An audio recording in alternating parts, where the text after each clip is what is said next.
Welcome to another Cardano update. So today we are still going sideways. We have been going sideways for the past 3 months now. And I know this is not that interesting, that there's not that much going on, but you have to keep in mind that second waves usually do this. And of course this is boring, but I don't think this is going to stay that way for too long.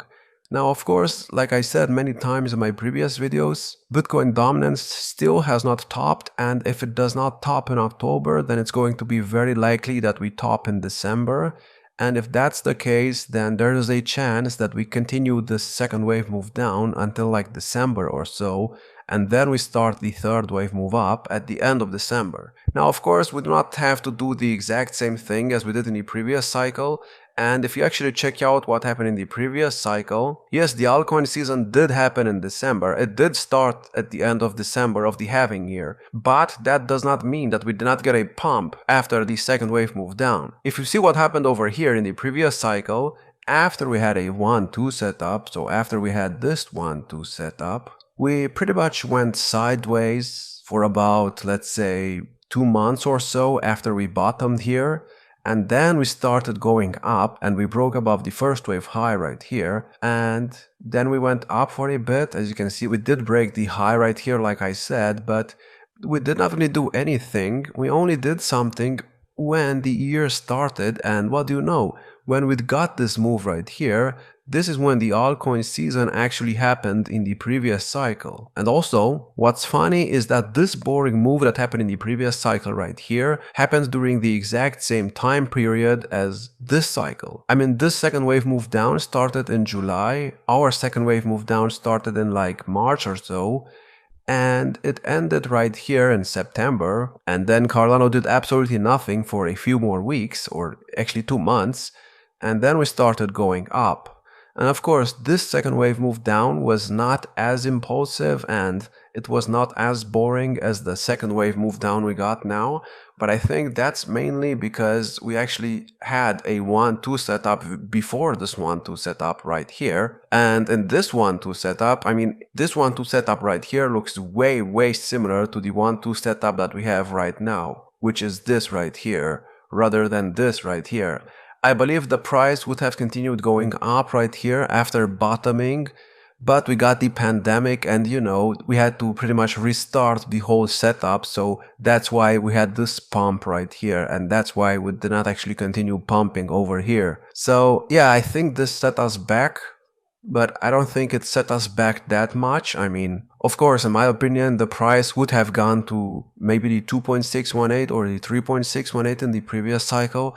But that's also speculation, so we'll never know how high the price would have gone, but I'm pretty sure the pandemic played some kind of role into that, so I think we would have gone way higher than what we went to. I think somewhere between $3.50 and $5 would have been realistic without the pandemic. But anyways, I was comparing the move that happened right here to the move that happened in the previous cycle. And I know in my previous videos I was comparing the 1-2 setup to this 1-2 setup right here.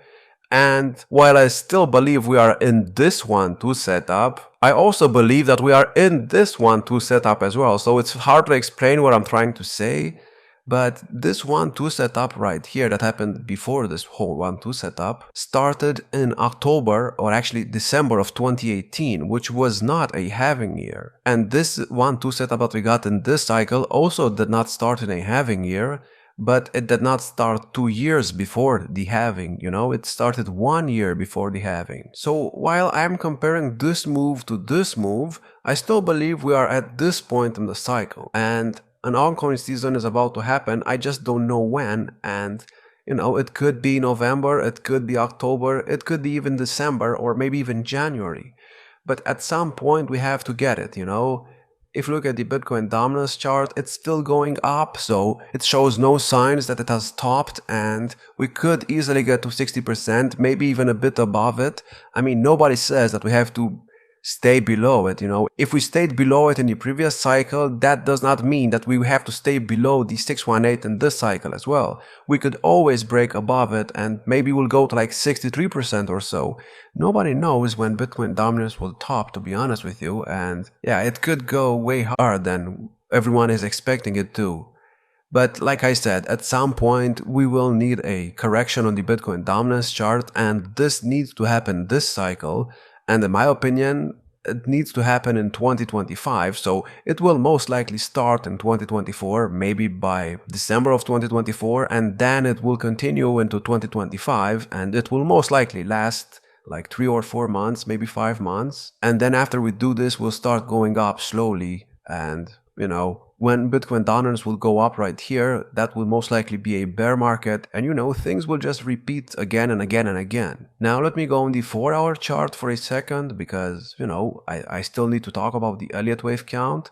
We are still in a 1-2 setup right now, but I cannot tell if we will get a third wave move up, because this third wave move has not been that impulsive in my opinion. I mean, yes, we did break above the first wave high, but that's not really enough. Now let me explain what this is again. So in the first wave move, we went up into an ABC structure. We went to the 2.272 extension of the 1-2 setup right here. And I was happy with that, but we did not get a 4 and a 5 after that. So, we only got a 3-wave setup, which is kind of questionable, but we can count that as a first wave move. And then we had a ABC structure to the downside to form a second wave move down. It went to the 0.786 extension, as you can see, and then it bounced, but it only bounced in 3 waves. And these 3 waves only formed a first wave, which is now called an A wave. And then after that, we got a B wave, which did not break below these lows right here, which means that we can still call this a B wave. So if we somehow break below these lows right here, this is most likely going to turn into some kind of weird structure, and we will most likely get another low in the second wave move down.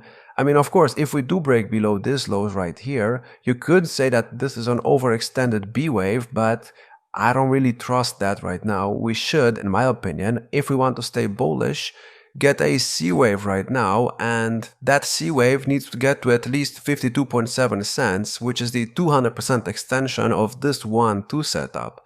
Now, I don't know if we will get to that level. I'm not sure. I mean, we got rejected by the bull market support band. We did get above the trend line, as you can see, and we did get out of the falling wedge pattern. And right now we are still above the trend line for the second time, which is good, but it's not really enough to confirm that a low is already in. Like I said, to confirm that a low is in, we still need 5 waves up, and right now we only have 2 of these waves. So there's still a lot of work that we need to do, and in my opinion, if we continue going sideways for another month or 2, then of course people are going to get bored and many people will sell right here.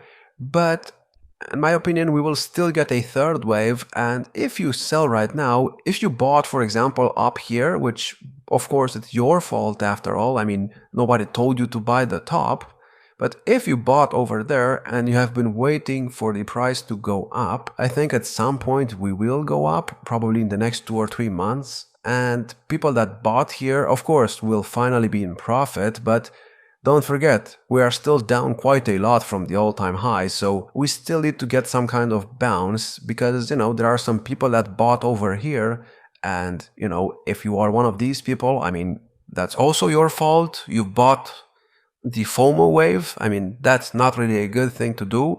If you want to buy a crypto, this is not financial advice. I mean, the perfect time to do it is when it's in a 1-2 setup like Cardano is right now. I mean, this is literally the perfect time to buy it. Of course, it could break down and we could get another bear market low, which could invalidate the 1-2 setup. Well, it will invalidate the 1-2 setup, but this is crypto after all, and if you want to make money, you kind of have to take risks. And obviously nobody knows where Cardano will go, nobody knows how high Bitcoin will go, but judging by what happened in the previous cycles at least, I mean, there's a huge chance that Bitcoin goes up another 3x at least from where it's at right now in this cycle.